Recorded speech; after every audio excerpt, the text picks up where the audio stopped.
and mental health law.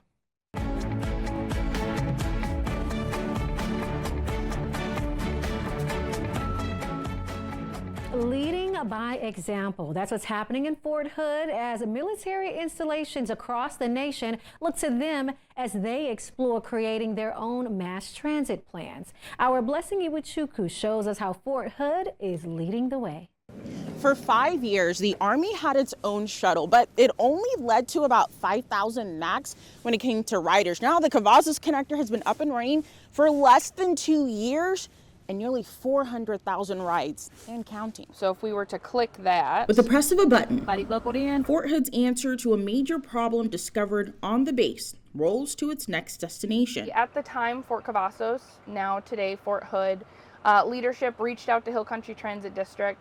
The need for single soldier and family transportation has always been something that Fort Hood has tried to provide. Mercedes Foshag is a transit planner with Hill Country Transit District. At the end of last year, she says her company had plans to bring micro transit to central Texas cities. Killeen Temple, Belton, Copper's Cove, and Harker Heights, which we consider the urban zone. But due to Fort Hood's interest, the plan was fast-tracked, combining the Army base and the urban region. So riders can start on Fort Hood and then make their way into the broader region all on the same app, and they use our regional commuter to get from city to city, including Fort Hood. It's called the Cavazos Connector. It officially launched March 2024. Think of it like an Uber or Lyft for soldiers, except it's free. Each one of the buses look exactly the same. While riders from the rest of the region have a base cost of $2 with a 50% discount for military and elderly passengers. Prior to the connector, we had a installation shuttle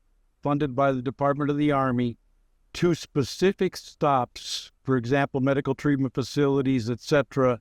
And we averaged 3,000 per year riders compared to 350,000 in a 9-month period utilizing this system. Fort Hood is the largest military installation in the U.S. by population. Duncan says about 20% of arriving soldiers at Fort Hood don't have a car or a driver's license. Before, average soldier, would have to walk, upwards to 2 miles to get to the nearest, MWR facility to enjoy things, or even further in some cases. 20 miles across. Yeah.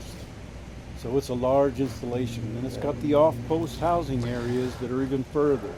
So it's a large geographic area to be serviced. They say this new addition helps with quality of life for the soldiers. And other military installations like Fort Drum in New York, Fort Bliss in El Paso, and Fort Carson in Colorado have noticed, with the latter recently visiting Fort Hood to replicate the same systems. In Fort Hood, Blessing Iwuchukwu, Spectrum News.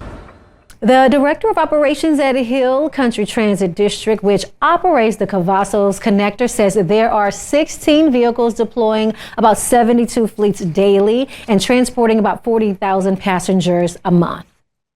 Texas may be getting a new interstate.